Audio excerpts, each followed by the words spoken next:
சொல்லை கொண்டே சொல்லில்லாத நிலையை காட்டுவது தான் இலக்கியம் அப்படின்னு சொல்லி 2 தடவை பாஸ் விட்டோம்னா நீங்கள் எல்லோரும் கைத்தட்டணும்னு அர்த்தம்.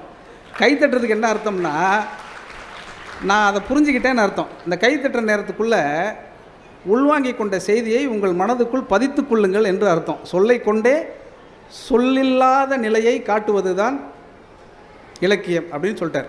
நீ என் பையனோட ஃப்ரெண்டுன்னு சொல்லிட்டு வீட்டுக்கு வந்த, நீ நைட்டு தூங்கியிருந்த, அப்போ காலில் போட்டிருந்தில்ல ஷூ, அப்போ காலுறை உன்னோட சாக்ஸ் இருக்கு இல்லையா, அது கொஞ்சம் அழுக்காக இருந்துச்சு, எடுத்து துவைக்க போனப்பா, துவைக்கும் பொழுது என் பையனோட வாசம் அதில் அடிச்சிச்சு, அதை வச்சு கண்டுபிடிச்சேன் அப்படின்னு சொல்லுவான். ஒரு தாயனுடைய நேசம் என்பதும் ஒரு காதலியினுடைய நேசம் என்பதும் அதுதான். இது எப்படி நமக்கு புரிஞ்சிக்க முடியும் அப்படின்னா, அந்த வாசத்தை நீங்கள் உணர வேண்டும் என்றால் புத்தக வாசத்தை நுகர வேண்டும். இந்த மன்மதராசா பாட்டு நான் தான் எழுதினேன்னு முதல்வர்கிட்ட சொல்லலை. அவர் கல்லூரி முதல்வர். அவர் மன்மதராசா பாட்டெல்லாம் சந்தோஷமாக பாராட்டுவாரா? கண்டிப்பாக பாராட்ட வாய்ப்பில்லை. மேடையில் நானும் உட்காந்துருக்கேன், அது நான் தான் எழுதுனேன்னு கூட அவருக்கு தெரியல. அவர் என்னை மேடையில் வச்சுட்டே சொன்னாங்க, தம்பி அற்புதமான பாடல்களை நிறைய எழுதியிருக்கிறாரு, பல்லாங்குழியில் வட்டம் பார்த்தேன், ஒற்றை நாணயம், கணா கண்டேன் அடி தோழி, இந்த மாதிரியான மிக அற்புதமான தத்துவமான பாடல்கள், அதெல்லாம் தத்துவம்னு அவர் சொல்லிட்டார். அன்றைக்கி தத்துவமான பாடல்கள் எழுதியிருக்கிறார். ஆனால் இன்றும் இப்பொழுதும் சில பேர் பாடல் எழுதுகிறார்கள், மன்மதராசா என்றெல்லாம் நாராசமாக அப்படின்னாரு. எனக்கு மெல்ல இப்போ படியை விட்டு இறங்கிடுவோமா உட்காந்துருப்போமான்னு கடைசியில் 2 வரி எழுதுவார். ஆம், இந்த உடல் என்பதும் வெறும் செருப்பு தான், உயிர் என்கிற வழிப்போக்கன் எப்போது வேண்டுமானாலும் கலட்டி விட்டு போகலாம், உயிர் என்கிற வழிப்போக்கன் எப்போது வேண்டுமானாலும் கலட்டி விட்டு போகலாம், யாரால் தடுக்க முடியும் அப்படின்னு அந்த கதையை முடிச்சிருப்பார். இது வெறும் செருப்புக்கு சொன்னது இல்லை, அது உங்கள் வாழ்க்கைக்கு சொன்னது. ரசமான தத்துவம் ராட்சச சிந்தனைகள், ரகமான கோப்பையில் சுவையான மதுவிலே ரகசிய தேவகீதம், அசலான காவியம் அழகான ஓவியம் 1000 10 லட்சம் அடிவான பூமியில் கடலாடுகின்ற போல் அடிபோடும் போதை உள்ளம், வசமான கிண்ணமும் வளமான கோப்பையும் வாழ்க்கையில் உள்ள மட்டும் வாராதிங்க என்னிடம் வாராதிங்க என்னிடம் வாராது மரண பயமே அப்படின்னு நான் சொல்லி முடிச்சோன்னு நீங்கள் எல்லோரும் ஒரு தடவை நல்லா கை தட்டிட்டு, அண்ணன் ஏதோ கவிதையாக பேச போகிறாரோ நினச்சி யாரும் பயந்துட வேணாம். நான் கவிதையெல்லாம் பேச போகிறதில்ல. நான் இப்போ எதுக்கு உங்களை கை தட்டினேன்னா, இந்த மைக் எப்படி நின்று பேசுனா நல்லா கேட்குறது செக் பண்ணுறதுக்காக தான் இந்த கவிதையை சொன்னேன். இந்த கவிதைக்கு நான் பேச போகிறதுக்கும் எந்த சம்மந்தமும் இல்லை. அப்புறம் அந்த கைத்தட்டு நான் சொன்னதுக்கு இன்னொரு காரணம், நீங்கள் கொண்டு வந்த மொத்த கைத்தட்டியும் தம்பி ஈரோடு மகேஷுக்கே கொடுத்துட்டீங்களா இல்லை இன்னும் கொஞ்சம் எதுவும் வச்சுருக்கீங்களாங்கிறத செக் பண்ணிக்கிறதுக்காகவும் உங்கள் கைத்தட்டலையே கைத்தட்ட சொன்னேன். ரொம்ப அற்புதமான ஒரு நிகழ்வு. இந்த மேடையை நான் ரொம்பவும் பெருமிதமாக கருதுவதற்கு இந்த அரங்கத்திலே அமர்ந்திருக்கக்கூடிய தோழர் மாலி மிக முக்கியமான ஒரு காரணம்.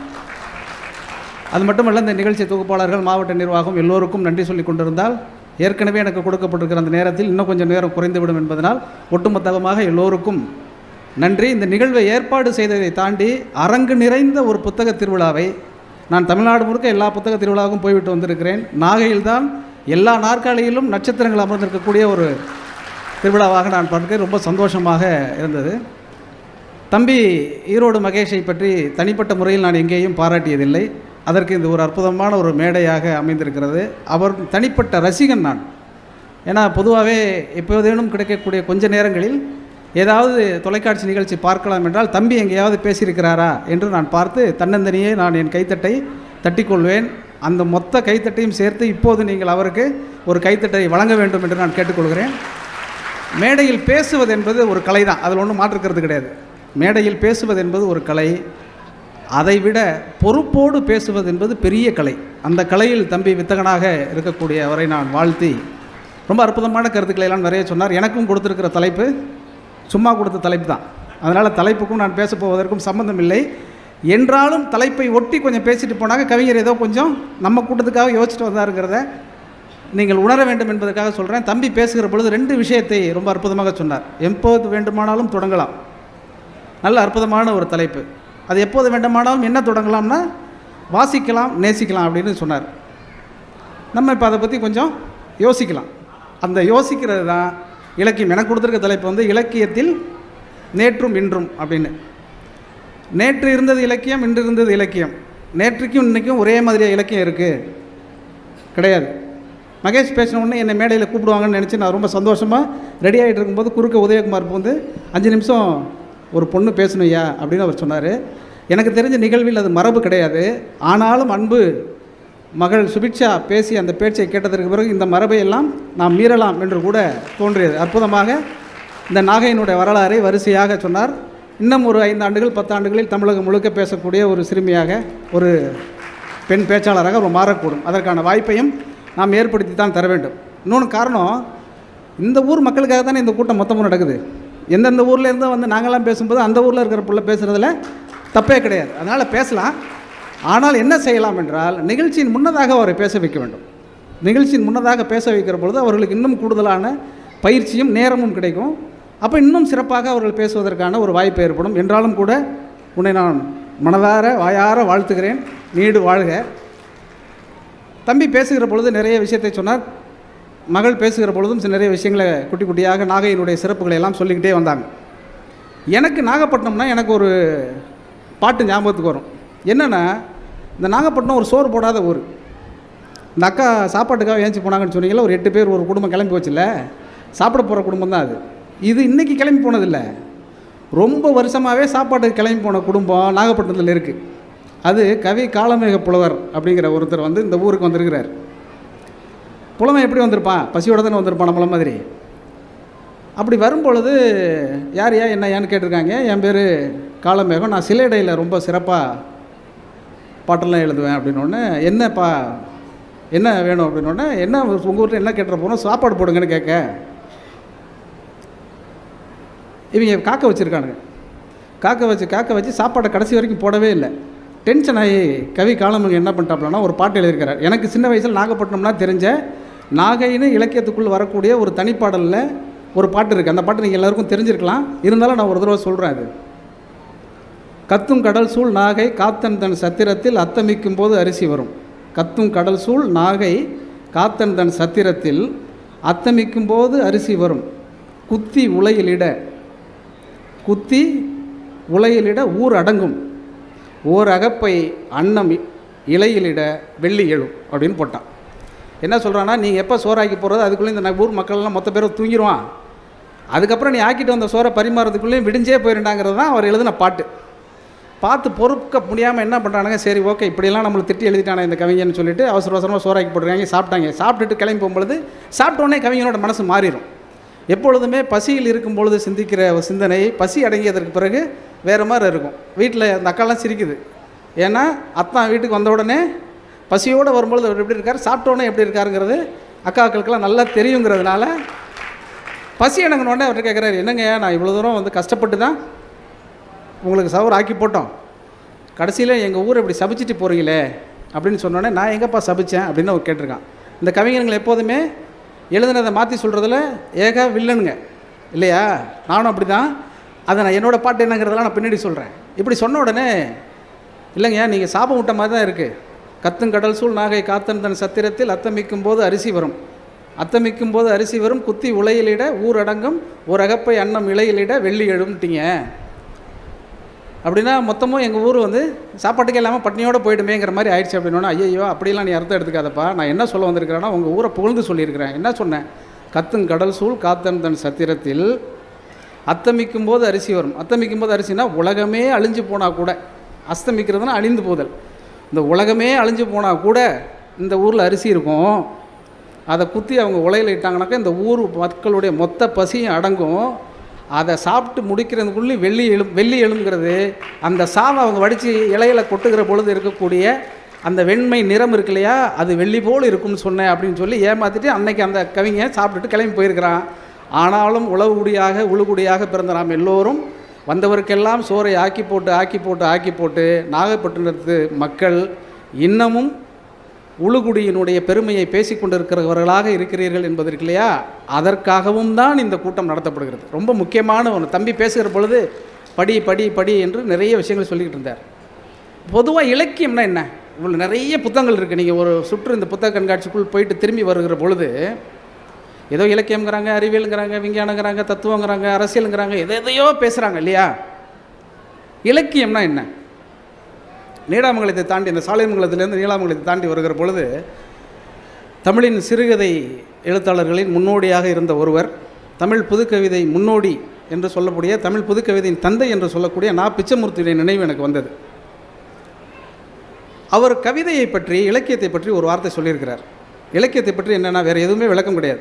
இலக்கியத்திற்கு வரையறுத்து சொல்லக்கூடிய இலக்கணங்கள் எதுவுமே இல்லை. ஆனால் அவர் கொஞ்சம் போல் சிந்தித்திருக்கிறார். என்ன சொல்கிறாருன்னா, சொல்லை கொண்டே சொல்லில்லாத நிலையை காட்டுவது தான் இலக்கியம் அப்படின்னு சொல்லி 2 தடவை பாஸ் விட்டோம்னா நீங்கள் எல்லோரும் கைத்தட்டணும்னு அர்த்தம். கைத்தட்டுறதுக்கு என்ன அர்த்தம்னா, நான் அதை புரிஞ்சுக்கிட்டேன்னு அர்த்தம். இந்த கைத்தட்டுற நேரத்துக்குள்ளே உள்வாங்கி கொண்ட செய்தியை உங்கள் மனதுக்குள் பதித்து கொள்ளுங்கள் என்று அர்த்தம். சொல்லை கொண்டே சொல்லில்லாத நிலையை காட்டுவது தான் இலக்கியம் அப்படின்னு சொல்லிட்டார். சரிங்க, சொல்லில்லாத நிலையை காட்டுவதுன்னா என்ன அப்படின்னா, ரொம்ப சந்தோஷமாக இருக்கும் பொழுது நம்மளால் பேசவே முடியாது, ரொம்ப சோகமாக இருக்கும்போது நம்மளால் பேச முடியாது. அந்த சொல்லில்லாத நிலைன்னு இருக்கு இல்லையா, அதுதான் அது. அப்போது உச்சமான சந்தோஷமும் உச்சமான சோகத்தையும் உணர்வதற்கு உங்களுக்கு இலக்கியம் காட்டிடும். அது எப்படி காட்டுங்கிறது மட்டும் நான் சின்ன சின்ன 2-3 கதைகள் மூலமாக உங்களுக்கு நான் சொல்கிறேன். நிறைய சினிமாவுக்கு பாட்டு எழுதுகிற போதெல்லாம் அந்த சுச்சுவேஷன்ஸ் எல்லாம் நிறைய சொல்லுவாங்க. இந்த கதைகளெல்லாம் நான் எப்படி புரிஞ்சுக்கிட்டு பாட்டு எழுதுறது இருக்குது. இப்போ குறிப்பாக இந்த சூரரை போற்றில் வந்து கையிலே ஆகாசம் கொண்டு வந்த ஓம்பாசன்னு ஒரு பாட்டு இருக்குது. இப்போ ஜெய்பீமில் வந்து மண்ணிலே ஈரம் உண்டு பாட்டு இருக்குது. அசுரனில் வந்து எல்லிவாயப்புக்குள்ளேயே இருக்குது.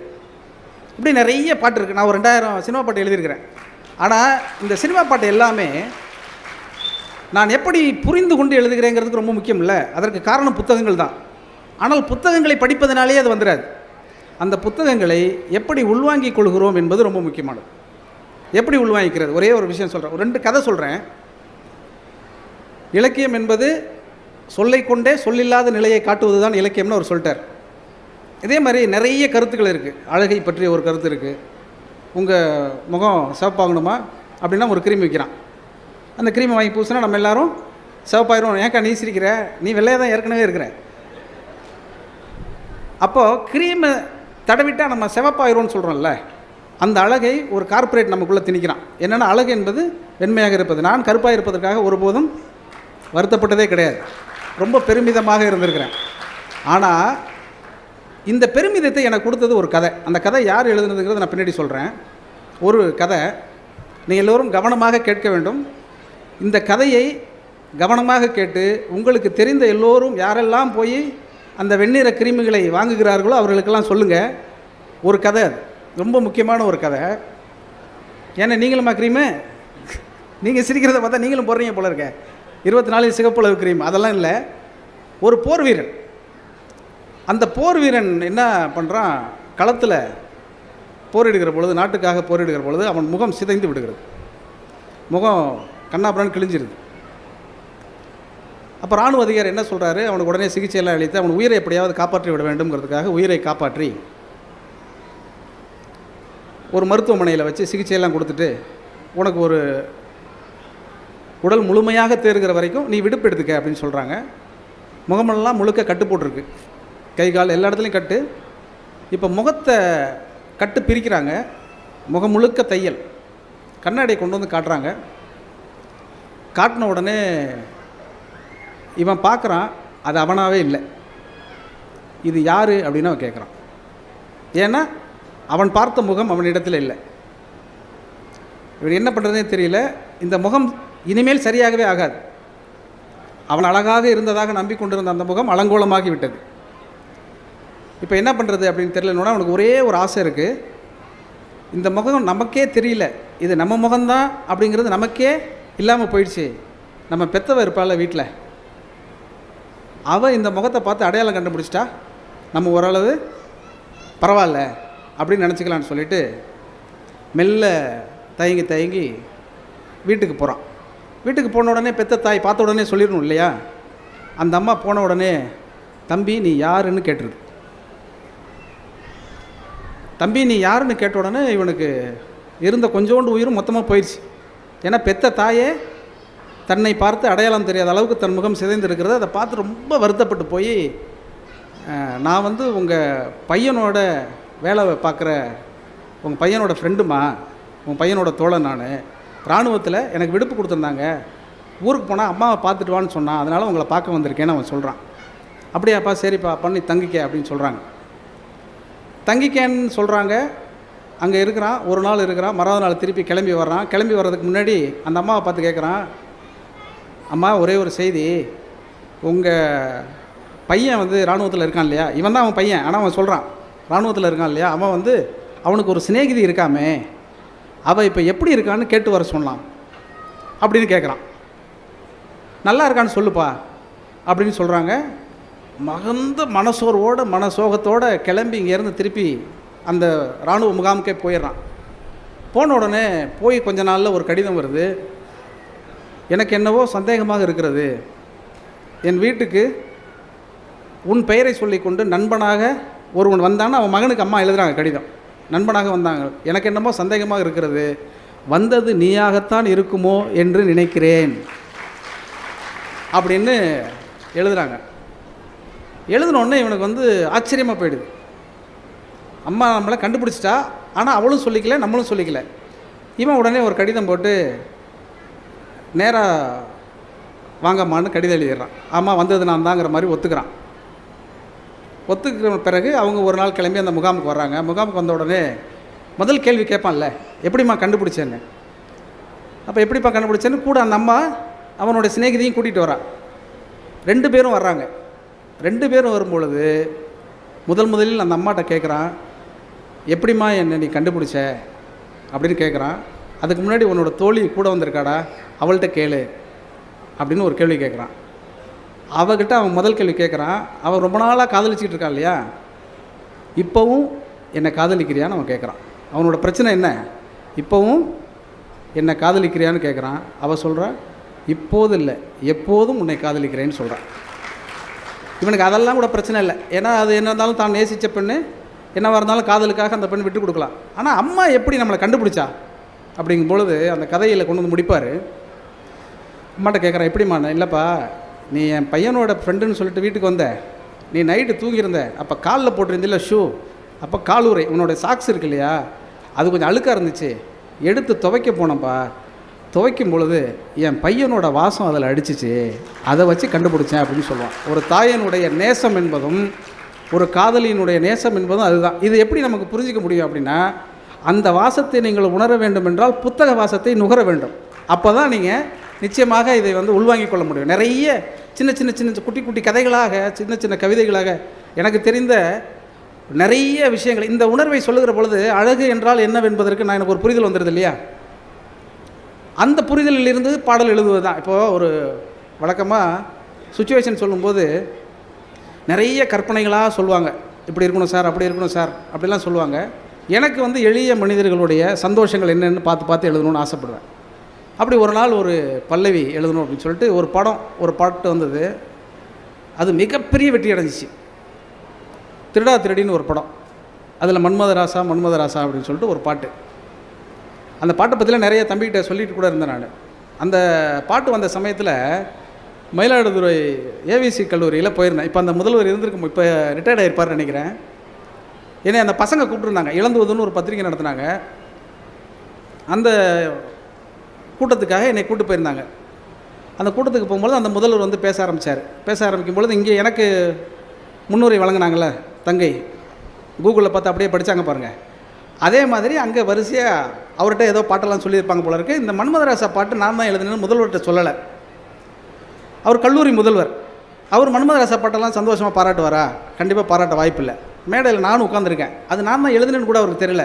அவர் என்னை மேடையில் வச்சுட்டே சொன்னாங்க, தம்பி அற்புதமான பாடல்கள்லாம் நிறைய எழுதியிருக்கிறாரு, பல்லாங்குழியில் வட்டம் பார்த்தேன், ஒற்றை நாணயம், கணா கண்டே நடி தோழி, இந்த மாதிரியான மிக அற்புதமான தத்துவமான பாடல்கள், அதெல்லாம் தத்துவம்னு அவர் சொல்லிட்டார் அன்றைக்கி, தத்துவமான பாடல்கள் எழுதியிருக்கிறார். ஆனால் இப்பொழுதும் சில பேர் பாடல் எழுதுகிறார்கள், மன்மதராசா என்றெல்லாம் நாராசமாக அப்படின்னாரு. எனக்கு மெல்ல இப்போ படியை விட்டு இறங்கிடுவோமா உட்காந்துருப்போமான்னு, சரி எப்படியா சமாளித்து ஓட்டி தானே. ஏன்னா கூட்டிருக்கிறது பசங்க, ரொம்ப மோசமாக இருக்கிறது. அது என்ன பாடல், அது என்ன நடனம்? தம்பி அப்படி கிடையாது அப்படின்னாரு. தம்பி தான் அப்படி, தம்பியை தவிர மற்றவங்க தான் அப்படி கிடையாது. இப்போ முதல்வர் வேறு பேசுகிறார், கல்லூரி முதல்வர் வேறு. அப்புறம் நான் ஒரு வழியாக சமாளிச்சுக்கிட்டு நான் சொன்னேன், மன்மத லீலையை வென்றார் உண்டோங்கிற பாட்டு முதல்வருக்கு பிடிக்கும்னு நினைக்கிறேன். மன்மத லீலையை வென்றார் உண்டோ பாடல் பிடிக்கிறவர்களுக்கு மன்மதராசாவை பிடிக்காது தான், சாஸ்திரிய இசையை ரசிப்பவனுக்கு நாட்டுப்புற இசை பிடிக்காது தான் சொல்லிட்டு உடனே மாணவர்கள்லாம் சந்தோஷமாகி பேசிட்டாங்க. எதுக்கு சொல்கிறேன்னா, எல்லா கருத்துக்களையும் எல்லா விஷயங்களையும் இப்போது ஒரு விஷயத்தை சொல்லுகிற பொழுது ஒரு சினிமா பாட்டு, நீங்கள் இப்போது ஆட்டு வித்தால் யார் ஒருவர் ஆடாதாரே கண்ணான்னு ஒரு பாட்டு இருக்குது. இது இலக்கியம் இல்லையா? என்னை பொறுத்த வரைக்கும் அது ஆகச்சிறந்த இலக்கியம். அது எப்படி ஆகச்சிறந்த இலக்கியங்கிறதுக்கு நான் ஒரே ஒரு உதாரணம் பற்றி சொல்கிறேன். ஆட்டு வித்தால் யார் ஒருவர் ஆடாதாரே கண்ணா, ஆசை எனும் தொட்டிலே ஆடாதாரே கண்ணா, நீ நடத்தும் நாடகத்தில் நானும் உண்டு. அது வரைக்கும் ஓகேங்க, அது வரைக்கும் நானே எழுதிடுவேன், அது கண்ணதாசன் தேவையில்லை. ஆட்டு வித்தால் யார் ஒருவர் ஆடாதாரே கண்ணான்னா தேவாரத்தை படிச்சிருந்தாலும் எழுதிட முடியும், அது மேட்டரே கிடையாது. ஆசை எனும் தொட்டிலே ஆடாதாரே கண்ணா, அதையும் நான் கொஞ்சம் முயற்சி பண்ணி எழுதிடுவேன். நீ நடத்தும் நாடகத்தில் நானும் உண்டு, அது வரைக்கும் முயற்சி பண்ணி எழுதிடுவேன். ஆனால் அடுத்த வரியை கண்ணதாசனை தவிர வேறு யாராலும் எழுத முடியாது. என் நிழலில் கூட அனுபவத்தில் சோகம் உண்டுன்னு எழுதினான். நிழலில் கூட அனுபவத்தில் சோகம் உண்டு, இது இந்த ஒரு வரியை மட்டும் எடுத்துக்குவோம். நிழலில் கூட அனுபவத்தில் சோகம் உண்டு. நீங்கள் சினிமா பாட்டு கேளுங்க, இலக்கிய புத்தகம் படிங்க, எது வேணாலும் படிங்க. ஆனால் நீங்கள் யோசித்து பாருங்கள், ஒருத்தர் திடீர்னு தம்பி எங்கே அந்த பூ போட்ட சட்டை கிளம்பிட்டான், அநேகமாக அந்த பையன் மிகச்சிறந்த காதலில் இருக்கிறான்னு அர்த்தம். ஏன்னா அவன் நடைய வச்சா நான் கண்டுபிடிச்சிட்டேன், பேச்சு வந்து கண்டுபிடிச்சிட்டேன். லவ் பண்ணுறவங்க ஒரு நடை நடப்பாங்க, பார்த்துருக்கீங்களா? சோகமாக இருக்கும்போது ஒரு நடை இருக்கும். அது மாதிரி உங்கள் நிழலில் கூட, என் நிழலில் கூட அனுபவத்தின் சோகம் உண்டு. இது திரும்ப திரும்பி நான் பல தடவை யோசித்து பார்த்துருக்கேன். எங்கே இருந்துடா இவர் எடுத்துருப்பார், இது எங்கே இருந்து இந்த மாதிரியான ஒரு ஒரு விஷுவல், ஒரு காட்சி, ஒரு படிமம் வந்து எங்கேருந்து கிடைச்சிருக்கும் அப்படின்னா இலக்கியத்திலிருந்து தான் அவருக்கு கிடைத்திருக்கும். இது எங்கேருந்து கிடைத்திருக்க கூடும்னு நான் யோசித்து பார்க்கும்பொழுது அகநானூரில் 208வது ஒரு பாட்டு இருக்குது. அந்த பாட்டு வந்து எல்லாருக்கும் தெரிந்திருக்கக்கூடும், தெரியலன்னா நீங்கள் போய் தெரிஞ்சுக்கங்க, அதுக்காக தானே வந்திருக்கிறோம். அதனால் எல்லாமே தெரிஞ்சுக்கிட்டு வரணும்னு அவசியம் இல்லை. நானும் முழுசாக சொல்ல மாட்டேன், ஏன்னா அப்போ தான் நீங்கள் போய் தெரிஞ்சுக்குவீங்க. அந்த பரணர் எழுதின ஒரு பாட்டு, அந்த பாட்டு என்ன சொல்லணும்னா ஆயனன் அப்படிங்கிற ஒரு மன்னனை பற்றின ஒரு பாட்டு. தன்னுடைய நண்பன், ஆருயிர் நண்பன் நன்னனுக்காக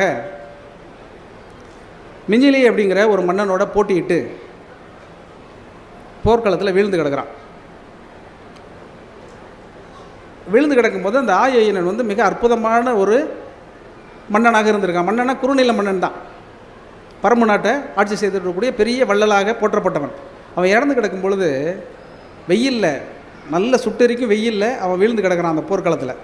அப்போது அவன் செய்த நன்மைகள் எல்லாம் பறவைகளாக மாறி எல்லா பறவைகளும் தன்னுடைய சிறகுகளை விரித்து அவனுக்கு ஒரு பறவையால் ஒரு பந்தலை அமைத்து அவன் உடல் கருகக்கூடாது என்பதற்காக காத்தது அப்படின்னு எழுதியிருப்பார்.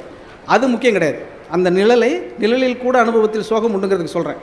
அந்த நிழலை விரித்து காட்டுது, அது கிடையாது இலக்கியம்.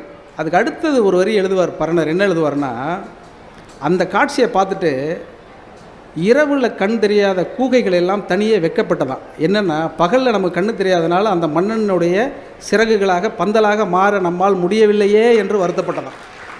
இது எவ்வளோ பெரிய விஷயம் யோசிச்சு பாருங்கள்.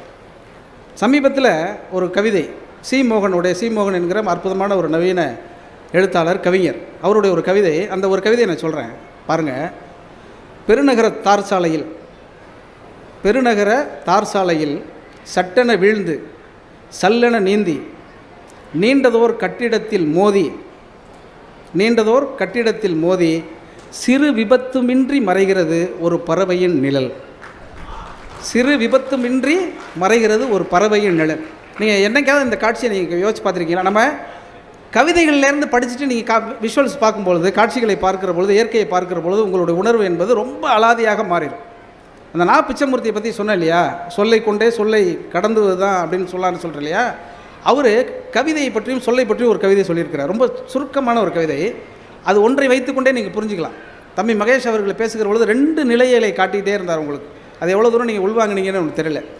வாசித்தல் நேசித்தல் அப்படிங்கிறது, நேசித்தா நீங்கள் வாசிக்க முடியும், வாசித்தா நேசிக்க முடியும் இல்லையா? அது மாதிரி அவர் சொல்கிறார், சொல் என்பது சூது, இருபுறம் ஓடும் காக்கை கண். அடுத்த வரி போகிறான் பாருங்கள், இருமுகம் காட்டும் பேத கண்ணாடி. சொல் அப்படி அது மாதிரி என்ன, ரெண்டும் காட்டும். ஒரு காட்சியை, ஒரு கதையை நீங்கள் புரிந்து கொள்கிற பொழுது அது 2 விதமாக காட்டும். ஒன்று வலதுசாரியாகவும் தோணும், இடதுசாரியாகவும் தோணும்.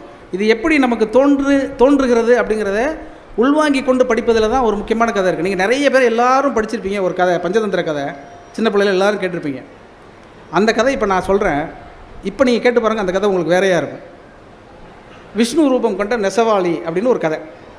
அது என்னடா விஷ்ணு ரூபம் கொண்ட நெசவாளின்னு கேட்டிங்கன்னா, அது ரொம்ப சுவாரஸ்யமான ஒரு கதை. அது ஒரு நாள் 2 பேர், ஒரு தச்சனும் நெசவாளரும் தெருவில் நடந்து போயிட்டே இருக்கிறாங்க. ஒரு அரண்மனை ஒட்டின வீதி. அரண்மனை ஒட்டி அவங்க ஏன் நடந்து போகிறாங்க அப்படின்னா, கதைப்படி அரசியை பார்க்க போகிறாங்கன்னு அர்த்தம் இல்லையா? உப்பருகில் நின்று இளவரசி நிற்கிறாங்க, பார்த்துடுறாங்க.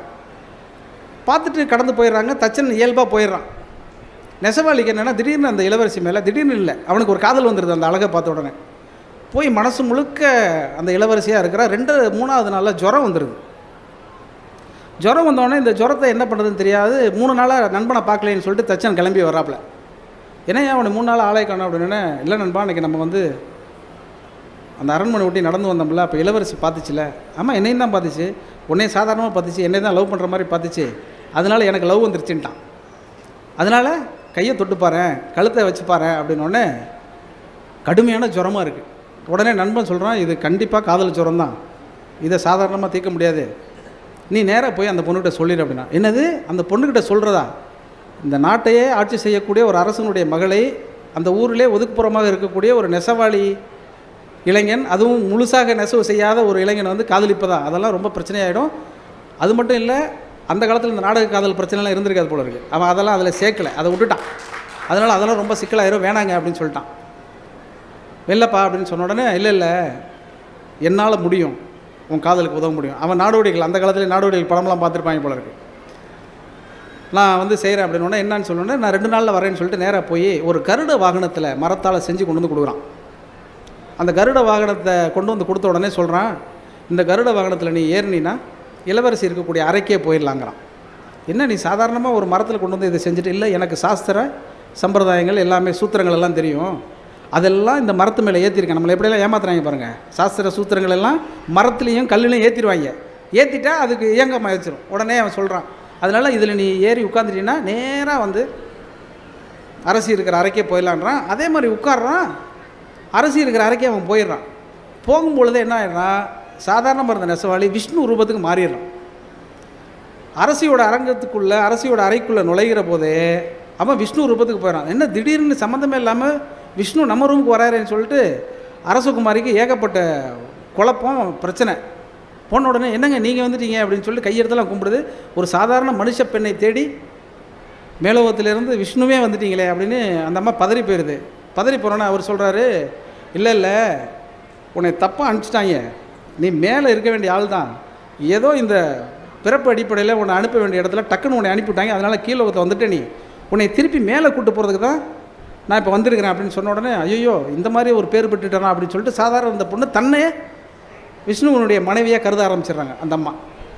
2 பேரும் சேர்ந்துடுறாங்க. இந்த செய்தி ஊர் பூரா தெரிஞ்சிருது. முதல்ல அங்கே இருக்கிற பெண்களுக்கெல்லாம் தெரிஞ்சிருச்சு.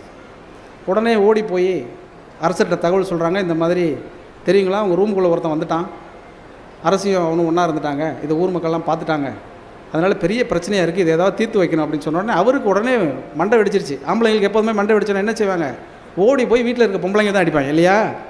அதே மாதிரி ராணியை கூப்பிட்டு என்னம்மா பிள்ளைய வளர்த்துருக்கான்ட்டான். அவன் ராசா, நாட்டையே அவன் தான் வளர்க்கணும்.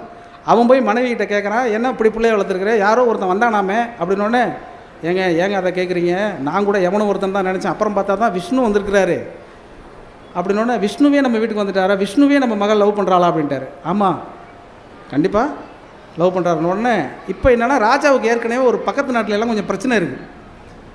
எல்லா அரசனுக்குமே எப்போதும் பக்கத்து நாட்டிலலாம் கொஞ்சம் பிரச்சனை இருக்கும் இல்லையா? அதே மாதிரி பிரச்சனை. உடனே அவர் என்ன ஒரு முடிவு பண்ணிடுறாருன்னா, சரி இந்த விஷ்ணுவை வச்சுக்கிட்டு எதிரி நாட்டெல்லாம் வீழ்த்திடுவோம் அப்படின்னு சொல்லிட்டு போர் அறிவிச்சிடுறாரு. போர் அறிவித்தோடனே பக்கத்து நாட்டில் உள்ள திடீர்னு ஏற்கனவே இவர் ஒரு நோஞ்சான் அரசன், இந்த அரசனே வந்து போர் அறிவிக்கிறானாக்க திடீர்னு என்னடா சக்தி வந்துருச்சுனோடனே, அந்த சக்தி ஒன்று இருக்குது, முக்கியமான சக்தி இருக்குது, அந்த சக்தி வேறு யாருக்கும் தெரியாது, அவருக்கு மட்டும் தான் தெரியணும், அதையும் கிளப்பி விட்டானுங்க. இப்போ என்ன பண்ணுறதுன்னு யோசிச்சுட்டு இருக்கும் பொழுது திடீர்னு மேலோகத்துக்கு செய்தி போயிடுச்சு. பக்கத்து நாட்டு அரசெல்லாம் கிளம்பி வந்துட்டு இருக்கான் இந்த நாட்டுக்கு போரிடுறதுக்கு.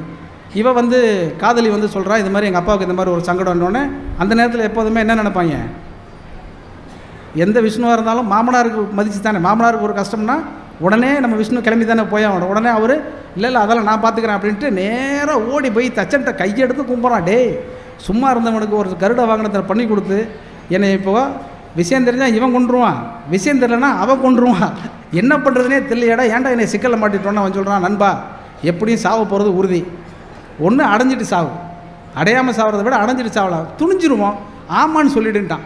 சரி போருக்கு வரேன்றான். என்ன நடக்குதுன்னே போகிறனே தெரியாது. ஆனால் சரின்னு சொல்லிடுவாங்க. ஊர் மக்கள்லாம் கூடி கீடி எல்லாம் போகிற வேடிக்கை பார்க்க கிளம்பிட்டு இருப்பாங்க. பக்கத்து நாள்லேருந்து வந்துடுவாங்க. இந்த செய்தி படபடன்னு மேல் லோகத்தில் இருக்கிற அந்த உண்மையான விஷ்ணு இருக்கிறாரில்ல அவருக்கு போயிடும். ஏங்க ஊருக்குள்ளே ஒருத்தன் விஷ்ணுன்னு சொல்லி வேஷம் போட்டுக்கிட்டு எதிரி நாட்டெலாம் அடிக்கிறேன்னு போயிட்டானா, சம்மந்தம் இல்லாமல் எதிரி நாட்டுக்காரன் இந்த விஷ்ணுவை கொண்டுட்டானா ஊர் மக்கள்லாம் நம்ம மேலே வச்சுருக்கிற மரியாதை போயிடும். என்னடா விஷ்ணுவே அடித்து அந்த வீரன் கொளுத்திட்டானே காலி பண்ணிட்டானேன்னு சொல்லி ஆகிடும். அதனால் நீங்கள் தயவு செய்து நீங்கள் இறங்குங்கன்னு அந்த அம்மா வந்து பக்கத்தில் அவங்க மனைவி வந்து சொல்லி, இப்போ அவர் விஷ்ணு தீவிரமாக உட்காந்து யோசிப்பார், என்ன பண்ணுறதுனே தெரியாது அவருக்கு. நம்மளை மாதிரியே ஒருத்தன் வேஷம் போட்டிருக்கான், அவனே ஒரு நாடக காதல் அங்கே நடத்துகிறான், இந்த நாடகத்துக்கு நம்ம துணை போகிறதா போகலையா அப்படின்னு சொன்ன உடனே அவர் ஒரு முடிவு பண்ணுவார். எப்படி இருந்தாலும் அவன் கொண்டிருந்த காதல் உண்மையானது தானே, அந்த காதலுக்காக அவனுக்குள் நம்முடைய மொத்த சக்தியை இறக்கிடுவோன்னு சொல்லி அந்த மொத்த சக்தி அந்த விஷ்ணுக்குள்ளே இறக்கி அவனை ஜெயிக்க வச்சு அந்த பொண்ணை கல்யாணம் பண்ணிடுவார். இதுலேருந்து என்ன தெரியுதுன்னா, நீங்கள் உண்மையாக காதலித்தால் இந்த உலகமே நாடகம் என்றாலும் அது காதல் தான், அதற்கு விஷ்ணுவே வருவார் அப்படிங்கிறது தான் அந்த கதை. இது ஒரு பஞ்சதந்திர கதையில் இருக்கக்கூடிய ஒரு விஷயம். ஆனால் இந்த கதைக்குள்ளே எத்தனை அடுக்குகள் இருக்குதுன்னு நீங்கள் பார்த்துக்கங்க. ஒரு கருட வாகனத்தில் சாஸ்திரங்களால் சக்தி ஏற்ற முடியும்னு சொல்கிறாங்க. அது மீது நம்பிக்கை இல்லாமல் போகலாம். அதுக்குள்ளே நான் வரவே இல்லை. அது அவரவருடைய விருப்பம், அவரவர் சிந்தனை சார்ந்த விஷயம். ஆனால் அதை சொல்கிறாங்க. அதற்கப்புறம் காதலித்தது காதல் உண்மையாக இருந்தால் அதற்காக விஷ்ணுவே வருவார்னு ஒரு செய்தி சொல்கிறாங்க. துணிந்தவனுக்கு எல்லாமும் துணை செய்யும் அப்படின்னு ஒரு செய்தி சொல்கிறாங்க. இவ்வளோ செய்திகளும் இருக்குது. இது எல்லாமே கடந்து போகக்கூடிய சின்ன சின்ன சின்ன சின்ன விஷயங்கள்லேருந்து அந்த ஆட்டு வித்தால் ஆறு ஒருவர் ஆடாதாரை கண்டார்கள் இல்லையா, அந்த நிழலில் கூட அனுபவத்தில் சோகம் உண்டுன்னு சொல்லிட்டு அதுக்கு அடுத்தவர் கேட்பார், ரொம்ப பிரமாதமாக சொல்வார். பாஞ்சாலி உன்னிடத்தில் சேலை கேட்டாள், அது ஓகே. அந்த பார்த்தனவன் உன்னிடத்தில் கீதை கேட்டான், நான் இருக்கும் நிலையில் உன்னை என்ன கேட்பேன். அடுத்தவரை போடுவார், இன்னும் நன்மை செய்து துன்பம் வாங்கும் உள்ளம் கேட்பேன். இதை விட என்ன ஒரு பாடல் உங்களுக்கு வேணும்? இன்னும் நன்மை செய், எவன்லாம் நன்மை செய்கிறானோ அவன்லாம் துன்பம் வாங்குவான்னு அர்த்தம். அதனாலே ரொம்ப பேர் நன்மை செய்கிறதே கிடையாது இல்லையா. நன்மை செய்து துன்பம் வாங்குவதை விட துன்பமே வந்தாலும் நன்மை செய்து கொண்டே இருக்கக்கூடிய ஒருவனாக நாம் வாழ வேண்டும் என்று நினைக்கிறோமே, அப்போது தான் நாம் முழு மனிதனாக வாழ்கிறோம் என்பதற்கான ஒரு அர்த்தம் கிடைக்கும். அதைத்தான் இந்த இலக்கியங்கள் திரும்ப திரும்ப திரும்ப நமக்கு சொல்லிக்கொண்டே இருக்கிறது. நிறைய செய்திகளை இறுதியாக ஒரே ஒரு சின்ன ஒரு கதை, வெறும் செருப்பு அப்படின்னு ஒரு கதை. அதுவும் யாருன்னா இந்த நான் பிச்சைமூர்த்தி தான். இந்த சாலைமங்கலத்தை கடந்து வந்ததுனால அவருடைய பாதிப்பு நிறைய இன்றைக்கி வந்துருச்சு. ரொம்ப முக்கியமான ஒரு கதை, ஒரு வெறும் செருப்பு அந்த தலைப்பு. அந்த கதை, ஒருத்தன் நடந்து போயிட்டே இருக்கிறான். அவன் காலை பார்த்தீங்கன்னா ஒரு 20-25 வருஷமாக ஒரே செருப்பு போட்டிருந்தா எப்படி இருக்கும், அந்த மாதிரி ஒரு செருப்பு போட்டு நடந்து போயிட்டு இருக்கிறான். செருப்பு அருந்துருது. இப்போ அருந்த உடனே இந்த செருப்பை என்ன பண்ணுறதுன்னு தெரியல, தத்தி காலில் அந்த வாறு இழுத்து முடிச்சு போட்டுட்டு வீட்டுக்கு போகிறான். வீட்டுக்கு போய் செருப்பு அறுந்து போச்சுமா அப்படின்னு சொல்கிறேன். நானே உங்களுக்கு எப்போலேருந்து சொன்னேன், நான் கல்யாணம் பண்ணதுலேருந்து இந்த செருப்பு தான் போட்டிருக்கீங்க, வேறு ஒரு செருப்பு வாங்குங்க அப்படின்னு சொன்னேன். செருப்பு வாங்க காசு இல்லை, நம்மளை அதான் சொல்லுவோம், மற்ற எல்லாம் வாங்குவான், எது தேவையோ அதை வாங்கிக்க மாட்டான். செருப்பு வாங்கிக்கங்க அப்படின்னோடனே அந்த அம்மா உடனே செருவாட்டு காசெல்லாம் கொண்டு வந்து கொடுத்து நீங்கள் வாங்கிக்கங்க அப்படின்னு சொல்லி கொண்டு வந்து கொடுப்பான். உடனே போய் அவர் ஒரு புது செருப்பு வாங்கி போட்டுக்கிட்டு திருப்பி வருவார். அந்த செருப்பு போட்டு வரும்பொழுதே பிரமாதமாக சந்தோஷமாக இருக்கும் அவருக்கு. நிழலில் கூட சோகம் உண்டுன்னு சொல்லலை, அது மாதிரி நிழலில் கூட இன்பம் உண்டுங்கிற மாதிரி சந்தோஷம் உண்டுங்கிற மாதிரி நடந்து வந்துடுறான். வீட்டுக்கு வரான். ஏங்க செய்தி கேள்விப்பட்டீங்களா அப்படின்னு கேட்குறான் மனைவி. இல்லைங்க, உங்கள் ஆஃபீஸில் இருந்து ஒருத்தர் வந்து சொல்லிட்டு போனார், உங்கள் க்ளோஸ் ஃப்ரெண்டு செத்து போயிட்டாரா அப்படின்னோட இவனுக்கு நம்பவே முடியல. 2-3 நாளைக்கு முன்னாடி தானே வேறு ஒரு கல்யாணத்தில் 2 பேர் சந்தித்து பேசிகிட்டு இருந்தோம், இறந்து போகிறதுக்கு வாய்ப்பே கிடையாது, அவருக்கு நோய் நொடி எதுவுமே கிடையாது, அப்படியா சொன்னாங்க அப்படின்னு சொல்லிட்டு நண்பன் ஒருத்தனுக்கு திருப்பி போய் கேட்குறான். நண்பன், ஆமாப்பா உண்மை தான், உன் மனைவி சொன்னது உண்மை தான், நாங்கள் தான் செய்தி சொல்லி அனுப்பிச்சோம், நீ வந்துட்டு நம்ம 2 பேரும் போயிட்டு வந்துடலாம் அப்படின்னு சொல்கிறாங்க. இப்போ அவனுக்கு என்னென்னா, நம்ம புது செருப்பு வாங்கி போட்ட அன்றைக்கி நண்பன் செத்து போயிட்டானே, அப்போனா அந்த செருப்பு ராசி இல்லாத செருப்பு அப்படின்னு யோசிக்கிறான். இப்போ பிரச்சனை, துக்க வீட்டுக்கு போய் துக்கம் விசாரிக்கணும். இப்போ புது செருப்பு போட்டு போகிறதா பழைய செருப்பு போட்டு போகிறதா? நண்பன் செத்து போன வீட்டுக்கு புது செருப்பு போட்டு போனால் பார்க்குறவன் என்ன நினைப்பான் அப்படின்னு சொல்லிட்டு அந்த ரப்பர் கட்டினர் செருப்பையே திருப்பி போட்டுக்கிட்டு நண்பனோட போகிறான். ட்ரெயினில் போகிறாங்க. 2 பேரும் போயிட்டு இருக்கும்பொழுது ரொம்ப சோகமாகவே இருக்கான். இவன் நண்பன் செத்த சோகத்தை விட பழைய செருப்பு மறுபடியும் போடுற நிலைமைக்கு ஆயிட்டமேங்கிற வருத்தம் உள்ளுக்குள்ளே இருக்குது. அதை அவர் எழுதியிருக்க மாட்டார், நான் சொல்கிறேன், அந்த மாதிரியாக விவரிச்சிருப்பார் அவர். இப்போ ட்ரெயினில் போயிட்டே இருக்கும்போது அந்த செருப்பையே பார்த்துட்டு உட்காந்துருப்பான். தலை குடிஞ்சா கீழே உட்காந்தோடனே நண்பன் கேட்பான், அவரோட துக்கம் உனக்கு இவ்வளோ பாதிச்சிருச்சுல அப்படின்னோடனே, இல்லை உனக்கு மட்டும் பாதிக்கலையா அப்படின்னு இவர் கேட்குறாரு. 2 பேரும் ரொம்ப பரஸ்பரமாக அந்த நண்பனை பற்றி நினைவுகள்லாம் பேசிட்டே வரும்பொழுது இந்த காலை வச்சு இப்படி தேய்ச்சிக்கிட்டே ட்ரெயின்லலாம் அப்படி ஆட்டிகிட்டே போகும்பொழுது செருப்பு ஏற்கனவே கட்டு போட்டிருக்காங்க, அது திருப்பி பிஞ்சிருச்சு. உடனே அந்த செருப்பை கையில் எடுத்து வச்சு யோசிச்சு பார்க்குறான். என்ன நண்பான்னு கேட்குறான்.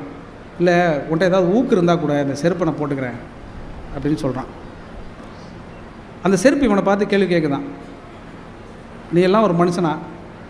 ஏற்கனவே ஒரு செருப்பு வாங்கிட்டு வந்திருக்க, சரி அந்த செருப்பை போட்டுட்டு போயிட்டு வீட்டுக்கு தூரமாக எங்கேயாவது இருந்து வச்சுட்டு துக்க வீட்டு கேட்டு வந்திருக்கலாமே, அதை விட்டுட்டு என்ன ஏன்டா ஏற்கனவே நானே பிஞ்சு போயிருக்கிறேன் என்ன போட்டு வந்திருக்கேன் அப்படின்னு சொல்லி அந்த செருப்பு இவனை பார்த்து திட்டுற மாதிரியெல்லாம் அந்த விவரணைகள் போயிட்டே இருக்கும். அது மிச்சம் கிடையாது.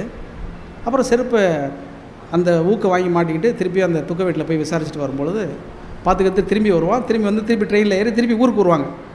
அப்போ சாலைமங்கலம் ட்ரெயின் தான் வந்து இறங்கியிருப்பாங்கன்னு நினைக்கிறேன். அப்போ இறங்கும் பொழுது அந்த நண்பன் பார்க்குறான், அவன் போட்டிருந்த பழைய செருப்பு இல்லை. என்ன நண்பா, அந்த செருப்பை வந்து நானே சொன்னேன், நீ தூக்கி போட்டுருன்னு சொன்னேன், போடாமல் போட்டுக்கிட்டே வந்தேன், வீட்டு வரைக்கும் போயிட்டு திரும்பி வந்த பிறகு இப்போ இறங்கி பார்த்தா அவன் செருப்பை காணாமே, தொலைச்சிட்டியான்னு கேட்டான். கிழிஞ்ச செருப்பு தொலைச்சா என்ன, தொலைக்கலன்னா என்ன? அவன் சொல்கிறான், இல்லை நான் ட்ரெயின்லேயே விட்டுட்டேன் அப்படின்னு சொன்னான். மனைவி சொல்லி கேட்காதவன், மற்றவர்கள் சொல்லி கேட்காதவன், நண்பன் சொல்லி கேட்காதவன், யார் சொல்லியும் கேட்காதவன் திடீரென்று எப்படி செருப்பை விட்டான் அப்படின்னா அவன் சொல்கிறான், எல்லாம் இருந்தும் ஒரு நல்ல செருப்பை போடக்கூட முடியாமல் அவன் போயிட்டான்.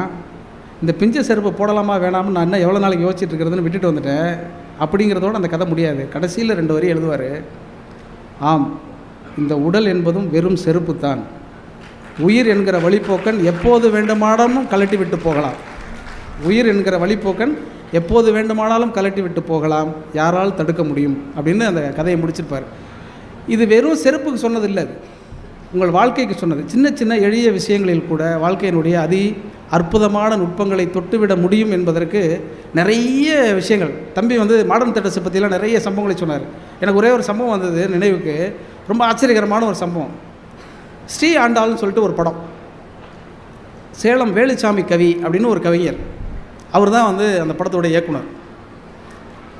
அவர் தான் முதல்ல பாரதிதாசனை வந்து, பாரதிதாசன் ஏற்கனவே ஆகச்சிறந்த கவிஞர், அவர் வந்து சண்டமாரதம்ங்கிற ஒரு பத்திரிகையில் ஒரு கவிதை எழுதி கொடுங்கன்னு கேட்குறாரு. இவர் ஒரு கவிதை எழுதி கொடுக்குறாரு. அதன் மூலயமா அவருக்கு ஒரு சின்ன அறிமுகம் வருது. அவள் மேல் பழி அப்படின்னு சொல்லிட்டு ஒரு கவிதை எழுதி கொடுக்குறாரு. ரொம்ப அற்புதமான ஒரு கவிதை, அதுக்கெல்லாம் நேரம் இல்லை. அந்த கவிதை எழுதி கொடுக்குறாரு. அதன் மூலியமாக பெரிய உறவு அவர்களுக்குள்ளே ஏற்பட்டுச்சு. ஏற்பட்ட பிறகு சுபத்ரா அப்படிங்கிற ஒரு திரைப்படத்திற்கு அந்த வேலுச்சாமி கவி மூலியமாக ஒரு வசனம் எழுதக்கூடிய ஒரு வாய்ப்பு வருது. வசனம் பாடல்கள் எல்லாமே வாய்ப்பு வருது. இந்த வாய்ப்பு எப்போ வருதுனாக்கா, நான் முன்னாடியே சொன்னல, கவி காலமேகம்னு ஒரு படம் வந்திருக்கு மாடர்ன் தேட்டர்ஸில். அந்த கவி காலமேகம் படத்துக்கு பாட்டு எழுத போனவர் தான் பாரதிதாசன். அந்த படத்தின் மூலமாக தான் அந்த வேலுச்சாமி கவிக்கு பாரதிதாசனோடு ஒரு நெருங்கிய அன்பும் நட்பும் உறவும் ஏற்படுகிறது. அதன் மூலயமா அந்த சுபத்ரா படத்துக்கு எழுத வைக்கிறாங்க. பாரதிதாசனை பற்றி சொல்ல வேண்டியதில்லை. அவர் அந்த படத்துக்கு பாட்டு எழுதுகிற பொழுது ஒரு பாட்டு எழுதி கொடுக்குறாரு. அப்போ இதே மாதிரி தம்பி சொன்னது மாதிரியே அந்த மாடர்ன் தேட்டர்ஸ் அதிபர் வந்து ரொம்ப கடுமையானவர். ஆனால் பாரதிதாசன்கிட்ட அந்த கடுமையெல்லாம் செல்லாது. அவர் இவரை பார்த்து அண்ணன் தான் சொல்லுவார், இவருக்கு மட்டும் இருக்கை போடுவார். இப்படியெல்லாம் நடந்திருக்கு. இப்போ யார் பாட போகிறாங்க அப்படின்னு சொன்னோடனே பியு சின்னப்பா பாட போகிறாரு அப்படின்னு சொல்கிறாங்க. பியு சின்னப்பா பற்றி இப்போது நாம் சொல்வது நல்லா இருக்குமான்னு எனக்கு தெரியல. ஆனாலும் அந்த பாட்டை அவரால் பாட முடியவில்லை. ஏன் அவர் பாட முடியலைன்னா, அவர் பாட வருகிற பொழுது இளம் போதையில் இருந்தார்னு அந்த புத்தகத்தில் எழுதியிருந்துச்சு. அந்த இளம் போதைக்கு என்ன அர்த்தங்கிறது பூப்போட்ட தம்பிகிட்ட கேட்டால் தெரியும். பட் தம்பி கிளம்பிருச்சு, அதனால் தெரில. அந்த இளம் போதையில் அவர் பாட போய் பெரிய பிரச்சனையாகி நின்று போச்சு அந்த பாட்டு. அவர் வந்து தூக்கிட்டாங்க. அப்புறம் அவர் நடிக்கலை. அப்படிப்பட்டவர் அந்த பாடலுக்குள் அவ்வளோ அட்சர சுத்தமாக பாட வேண்டும் என்று ஆசைப்பட்டு ஒவ்வொரு பாடலையும் கவனித்து செய்த வேலுச்சாமி கவி அந்த ஆண்டாள் படம் எடுக்கும் பொழுது ஒரு பாசுரத்தை எடுக்கிறார். கற்பூரம் நாருமோ கமலப்பூ நாருமோ, திருப்பவள செவ்வாய்தான் தித்தி திருக்குமோ, மறுப்போசிந்த மாதவன் தான் வாய்ச்சுவையும் நாற்றமும், விருப்புற்று கேட்கிறேன் சொல்லாளி வெண்சங்கே. இது எல்லாருக்கும் தெரிஞ்ச பாட்டு. இப்போ போய் நீங்கள் வீட்டில் அந்த ஸ்ரீ ஆண்டாள் படத்தில் இருக்கக்கூடிய இந்த கற்பூரம் நாருமோ பாசுரத்தை கேட்டு பாருங்கள். அதில் ஒரு வார்த்தை இருக்காது. என்ன வார்த்தை இருக்காதுன்னா, கற்பூரம் நாருமோ கமலப்பூ நாருமோ, திருப்பவள செவ்வாய் தான் தித்தி திருக்குமோ, மறுப்பொசிந்த மாதவன் தன் வாய்ச்சுவையும் நாற்றமும் இருக்கு இல்லையா, அந்த நாற்றம் இருக்காது. மறுப்பொசிந்த மாதவன் தன் வாய்ச்சுவையும் பரிமளமும், விருப்புற்று கேட்கிறேன் சொல்லாளி வெண்சங்கே அப்படின்னு வரும். அது ஏன் அந்த மாற்றிருக்காங்க அப்படிங்கிறது யூஆர் ஜீவரத்னம் அவர்கள் பாடி ரொம்ப அற்புதமான ஒரு பாட்டு. நீங்கள் அதுவும் இன்றைக்கி போனோடனே நீங்கள் எல்லோரும் கையில் இருக்கிற காணொலியில் நீங்கள் பார்த்துருவீங்கன்னு எனக்கு தெரியும். அந்த பாட்டை நீங்கள் கேட்டு பார்த்தீங்கன்னா அதி அற்புதமாக இருக்கிறது. ஆனால் வாய்ச்சுவையும் நாற்றமுங்கிற இடத்துல ஏன் பரிமளம்னு மாறி இருக்குன்னு நீங்கள் போய் யோசித்து பார்த்தீர்கள் என்றால் இலக்கியம் எவ்வளவு காலத்திற்கு காலம் மாறிக்கொண்டே வந்திருக்கிறது அப்படின்னு புரியும். நாற்றம் என்றால் நறுமணம் என்பது தான் அர்த்தமாக இருந்தது. இன்றைக்கு நாற்றம் என்பது துர்நாற்றம் என்கிற அர்த்தத்தில் புரிந்து கொள்ளப்படுகிறது. இலக்கியம் என்பது சொற்களால் அவ்வப்போது மாறிக்கொண்டு இருக்குமே தவிர இலக்கியம் என்பது எல்லோ காலத்திலும் ஒரே மாதிரியாகத்தான் இருக்கிறது. இலக்கியம் என்றால் சொல்லைக்கொண்டே சொல்லற்ற நிலையை காட்டுவது தான் இலக்கியம் என்று பிச்சமூர்த்தி சொன்னதை போல இந்த அத்தனை நுட்பங்களையும் வாழ்வியல் சந்தோஷங்களையும் தத்துவங்களையும் அரசியலையும் நீங்கள் புரிந்து கொள்ள வேண்டுமென்றால் அன்பு மகள் சுபிக்ஷா சொல்லுகிற பொழுது நூலைப்படி சங்கத்தமிழ் நூலைப்படி காலையில் படி கடும்பகல் படி என்று பாவேந்தர் சொன்ன பாடலை சொல்லி கட்டினார் இல்லையா? அந்த பாடலின் படியே நீங்கள் படித்தால் மனிதரில் நீயும் ஓர் மனிதன் மண் அன்று இமைதிர எழுந்து நன்றாய் எண்ணுவாய் என்குலம் என்றுனை தன்னிடம் ஒட்டிய மக்கள் பெருங்கடல் பார்த்து மகிழ்ச்சிக்குள் அறிவை விரிவு செய் அகண்டமாக்கு விசால பார்வையால் விழுங்கு மக்களை மானிட சமுத்திரம் நான் என்று கூவு. நன்றி, வணக்கம். அந்த யாராவது கூட்டத்திலேருந்து ஒருத்தர் கேட்டுருவீங்கன்னு நினச்சா அதை கொஞ்சம் புதிரிலே வச்சுருந்தேன். தம்பி மகேஷ் வந்து அந்த கதையை கேட்டார். அந்த கதை எழுதினது லியோ டால்ஸ்டாய். அந்த தலைப்பு தேசத்தின் முகம் அப்படின்னு தலைப்பு. நம் தேசத்தின் முகம் என்பது அழகை வீரமாக பார்த்தது தான். தம்பி பேசின பேச்சிலிருந்து தான் அந்த கதை எனக்கு தோன்றியது. ரொம்ப ஆக சிறப்பான ஒரு கதை. அவசியம் நீங்கள் எல்லோரும் வாசித்து பாருங்கள். நன்றி, வணக்கம்.